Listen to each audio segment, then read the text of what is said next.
Mais bonjour tout le monde, bienvenue à ce résumé de la réunion du conseil municipal qui s'est tenue mardi soir le 14 janvier. Avec la nouvelle année viennent des nouvelles choses, donc aujourd'hui et dans les mois à venir, je ne ferai pas le résumé toute seule, mais je serai accompagnée d'un ou d'une conseillère ou du DG.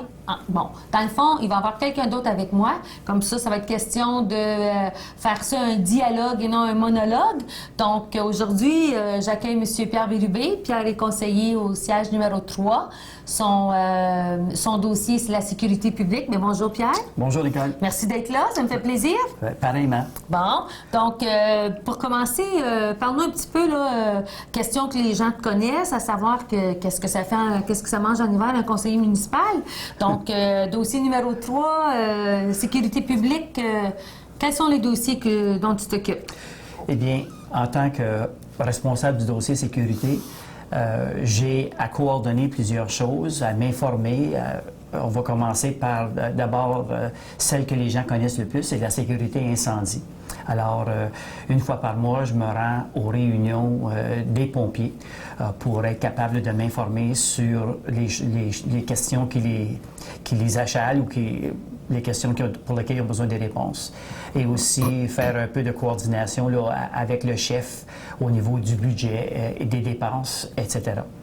Je suis aussi intéressé par notre eau potable. Alors, j'aurai à rencontrer prochainement la responsable de l'usine de traitement des eaux pour mon bienfait personnel, mais aussi en même temps, encore là, au niveau municipal, être capable de répondre de certaines questions pertinentes à l'eau potable. Aussi, toute la question de la sécurité civile. On travaille de ce dossier-là assez près avec Tenbec et autres groupes communautaires. Alors, il y a des mises à jour à faire, il y a sûrement des exercices à faire aussi. Alors, ça me fera plaisir d'aller m'informer et d'essayer de mettre ce dossier-là à jour. Remarquez bien que ça ne se fait pas tout seul, là, ça se fait en groupe. J'ai aussi, on a à Témiscamingue un groupe de recherche et sauvetage, RESTEM, qui viennent tout juste de changer de président. Alors, j'aurai l'occasion de travailler avec le groupe RESTEM, encore là, pour être capable de répondre à leurs besoins. Et non le moindre, la sécurité policière. Alors, en tant que conseiller municipal, en tant que ville, nous payons pour nos services de sécurité policière. Alors, encore une fois, je pense que ça va être important pour tout le conseil d'être capable de rencontrer la nouvelle direction du poste de Témiscamingue à un moment donné pour être capable d'échanger sur des questions, des commentaires, des plaintes que les citoyens peuvent avoir vis-à-vis de leur service de police. Alors, c'est un dossier qui est assez lourd. Je l'ai déjà eu, comme dans une autre vie, j'ai été conseiller municipal aussi. Alors, mais c'est plein de défis et avec l'aide, le support de tout le monde, je suis certain qu'on va être capable de mettre nos dossiers à jour. Donc, vous allez être occupé, M. Bérubé? J'ai déjà commencé, oui. Mais vous savez que les autres membres du conseil municipal, on est là pour vous supporter, puis finalement, on va travailler en équipe. Oui, bon. Pas de doute. Parfait. Donc, si on revient à la réunion municipale, mardi soir, nous avons adopté l'ordre du jour avec aucun ajout à Varia. Au niveau des demandes verbales, nous avons eu quelques demandes verbales. Vous voulez en parler? Mais on a eu toute la question du déneigement. C'est un sujet qui touche les citoyens de très près. Alors, de ce que je peux comprendre, c'est que pas tous les déneigeurs ont la même façon de faire. Non. Alors, on a entendu un citoyen là-dessus et c'était très bien de venir nous le dire. Et on va voir qu'est-ce qu'on peut faire pour être capable d'atténuer cette situation-là.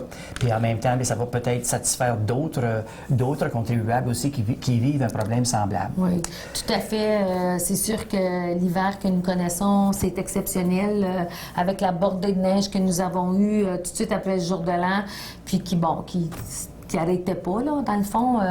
C'est un petit peu problématique de décider quelles rues sont prioritaires pour les déneigements. C'est sûr que tout le monde veut se faire déneiger en même temps et on le comprend, c'est comprenable complètement. Donc, ce sont des choses qu'on a à vérifier avec les directeurs des travaux publics, mais soyez rassurés que le département des travaux publics là, mettent tous leurs efforts pour déneiger, ramasser la neige le plus rapidement possible là, après une tempête.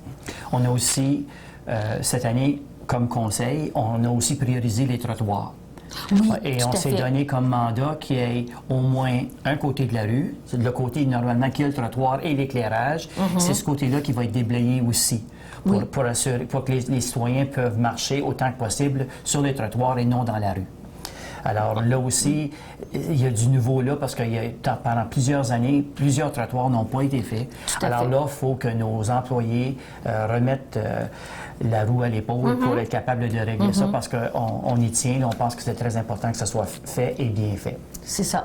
Donc, on va se dire qu'une chance que l'hiver dure seulement 6 mois. Ensuite de ça, on s'occupe de d'autres choses que le déneigement. J'espère qu'elle va être moins longue que 6 mois. Mais j'espère aussi parce qu'elle a commencé tôt et elle continue. Une autre demande verbale que nous avons eue lors de la réunion, nous avons un groupe de citoyens qui est venu nous parler de leur mécontentement ou leur opposition au projet de mine de Matamic. Les gens voulaient savoir si le conseil municipal, étant donné qu'il y avait un groupe de personnes qui s'opposaient à la mine, si nous allions nous y opposer aussi.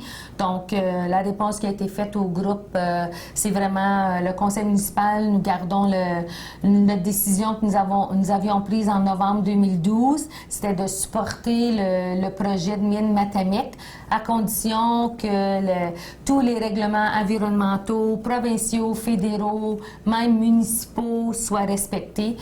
Donc, c'est la même réponse que nous leur avons fait. Nous sommes toujours en attente de différentes informations concernant le projet de la mine, mais on a rassuré les gens aussi, ou on a tenté de rassurer les gens aussi concernant le projet de loi 70, la loi sur les mines qui est sortie le 5 décembre. La mine, toute mine, spécialement les mines de terre rare, vont être assujetties au BAP, au Bureau d'audience publique sur l'environnement. Donc, on se rappellera qu'il y a quelques mois, cette démarche interpellait beaucoup les gens qui s'opposaient à la mine. Donc, le gouvernement a répondu favorablement. Donc, le projet de mine Matamic va être assujetti au BAP. Ensuite de ça, il y a d'autres éléments dans ce projet de loi-là qui concernent les municipalités, les MRC. Il va y avoir une table d'harmonisation auquel on doit assister. Question de s'assurer que tous les règlements soient suivis de façon continue. Donc, ça a été une discussion assez chaude, mais je pense que les gens ont compris notre position sur ce projet-là. Effectivement, il y avait plusieurs gens qui étaient là. C'est assez difficile de garder l'ordre public parce que les émotions prennent le dessus bien souvent, mais ça s'est bien déroulé quand même. Les gens ont déposé une pétition, je pense, ils ont amené plusieurs pétitions. Mais leurs inquiétudes ont été en tout cas très bien exprimées. Mais le conseil ne fait pas d'études, le conseil ne commande pas d'études. Le conseil, comme les citoyens, reçoit la même information. Et à partir de là, comme Mme la mairesse vient de le dire, le conseil revisera sa décision en temps et lieu. Mais il faut quand même donner la chance à tous les acteurs de jouer leur rôle. Tout à fait. Donc, puis les gens nous ont soumis une lettre aussi là, à laquelle je vais répondre là, dans les jours à venir. Donc, pour continuer, nous avons adopté le procès-verbal de la réunion ordinaire du 10 décembre 2013. Au niveau des loisirs, il y avait quelques demandes de subventions. Alors, Oui, c'est ça. Bientôt, ça va être la fête du Canada. Oui. L'année est déjà bien commencée. Alors, il fallait autoriser au directeur des loisirs la permission de signer les ententes. Question de demander des subventions. Alors, quand on fait ça, il faut que le conseil donne son approbation pour permettre au directeur général ou encore au directeur des loisirs à négocier, à signer des ententes pour recevoir les subventions demandées. Donc, il y avait les subventions pour la Fête du Canada, mais il y avait aussi des subventions pour l'ensemencement du ruisseau Gordon. Vous savez qu'à chaque année, le service des loisirs organise une petite fête au mois de juin, je crois. Il me semble que c'est au mois de juin. Une fois le ruisseau Gordon ensemencé, donc là aussi, il faut faire une demande de subvention en bonne et due forme. Donc, on a autorisé Pascal Pelletier, le directeur des loisirs par intérim, à signer la demande de subvention. Pêche en ville. La journée Pêche en ville. C'est ça, c'est le nom de l'activité, vous avez raison. Ensuite de ça, on avait aussi, on a passé une résolution concernant la contribution de Tembec aux activités du centre. Juste pour un petit historique rapidement, depuis que le centre est ouvert, Tembec contribue financièrement à chaque année au déroulement régulier du centre. Donc, notre dernière entente se terminait au mois d'avril 2013. Donc, nous avons rencontré des gens chez Tembec pour réévaluer l'entente. Donc, l'entente elle a été signée pour une période de 2 ans pour un montant de 25 000 par année pour 2013-2014 et ça sera réévalué en avril 2015. Au niveau des travaux publics, on se souviendra, lorsqu'on a fermé le dépotoir, avant même de fermer le dépotoir, nous l'avions gardé ouvert le temps que la MRC prenne pour s'organiser au niveau de tout ce qui est des déchets, les matières résiduelles, recyclage, déchets, compostage. Donc, ça avait été une décision de la MRC de garder 4 dépotoirs ouverts dans notre MRC, un par territoire. Puis on s'attendait et c'est arrivé que nous avons eu une infraction. Nous avons eu une amende parce que nous avions gardé le dépotoir ouvert. L'amende est arrivée, ça fait quand même quelques mois. On a mis ça dans les mains de Maître Denise Descoteaux.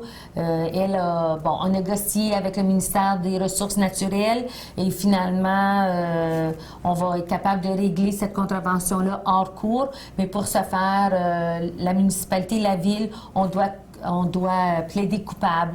Comme quoi, oui, on a gardé notre dépotoir ouvert, pour des raisons qu'on trouvait très, très valables.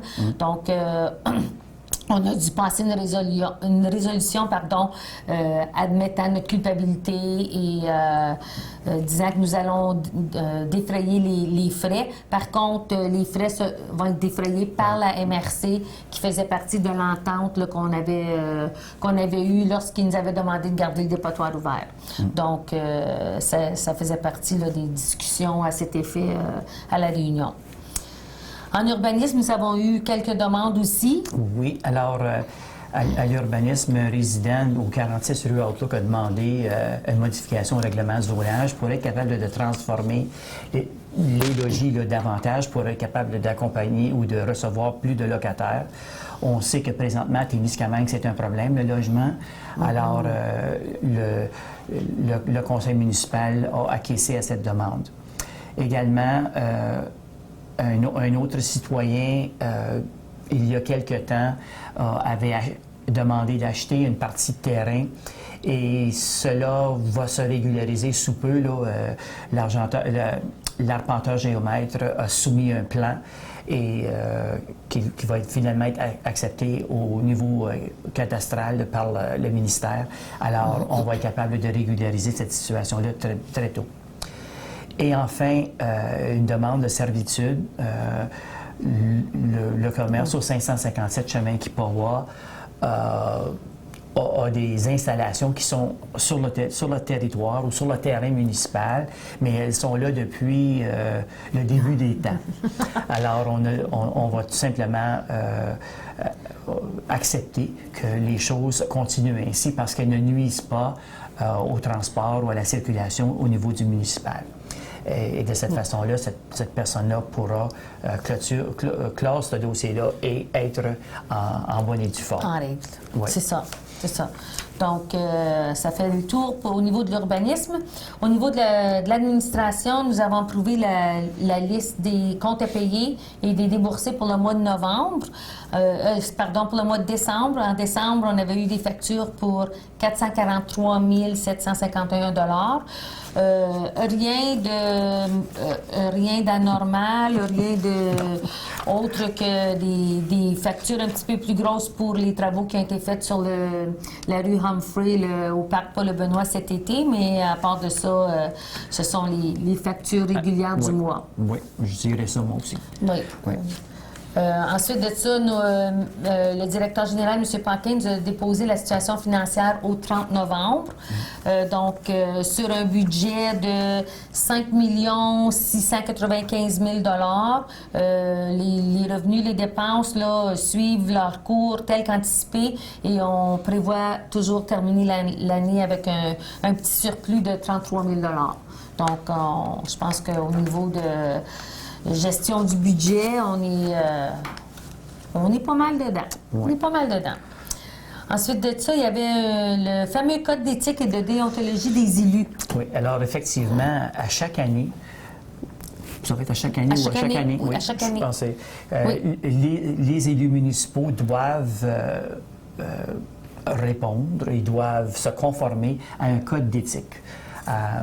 5 ou 6 pages là, de verbalisation importante là, pour s'assurer que nous nous comportons avec beaucoup de probité, avec beaucoup d'intégrité, d'honnêteté, franchise, etc. Oui. Alors, on avait déposé un avis de motion, on l'a repris à cette réunion parce qu'il a fallu rajouter des choses qui étaient pertinentes à notre municipalité. C'était pas grand-chose, mais c'est fait. Alors, lors d'une réunion subséquente, nous aurons adopté ce code d'éthique-là et de déontologie. Et en même temps, soyez assurés que vos dirigeants municipaux vont suivre une formation au mois de mars, justement sur l'éthique et la déontologie municipale. Alors, les nouveaux conseillers vont se présenter à une session à Ville-Marie là, à la fin du mois de mars pour ce perfectionnement-là. Puis, depuis qu'il y a eu toute la bise-bise avec les différentes municipalités, on va parler de commission Charbonneau, cette formation-là est vraiment une formation obligatoire que tous les nouveaux élus doivent suivre. Oui. Donc, les 3 nouveaux conseils municipaux vont se rendre à la fin mars à Ville-Marie pour suivre cette formation. Ensuite, on a embauché une secrétaire de direction avec le départ du directeur des loisirs et de la directrice générale adjointe. Il a fallu faire un petit remaniement, du moins temporaire, ici à l'Hôtel de Ville. Alors, nous avons embauché une secrétaire de direction là, de façon temporaire jusqu'à la fin de mars. Oui.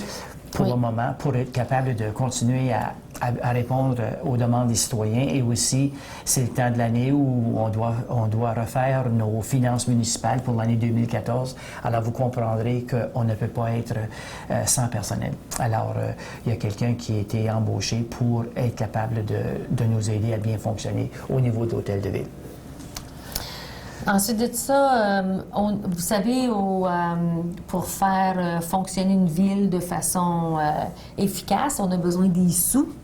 On n'a pas seulement besoin des sous lorsqu'on perçoit vos taxes municipales, sauf qu'on a besoin pour que le centre fonctionne, on a besoin de l'argent comptant. Donc, nous avons une machine ATM ici au centre. Donc, on a été obligé de nommer des représentants qui sont autorisés par la ville pour aller chercher des pièces de monnaie de l'échange à la Caisse populaire. Donc, encore là, étant donné que c'est des transactions dans un compte, ça prend une résolution municipale pour nommer ces gens-là. Donc, on a fait on a nommé les représentants là, pour les différents comptes de la ville, les gens autorisés d'aller chercher de la monnaie à la Caisse populaire.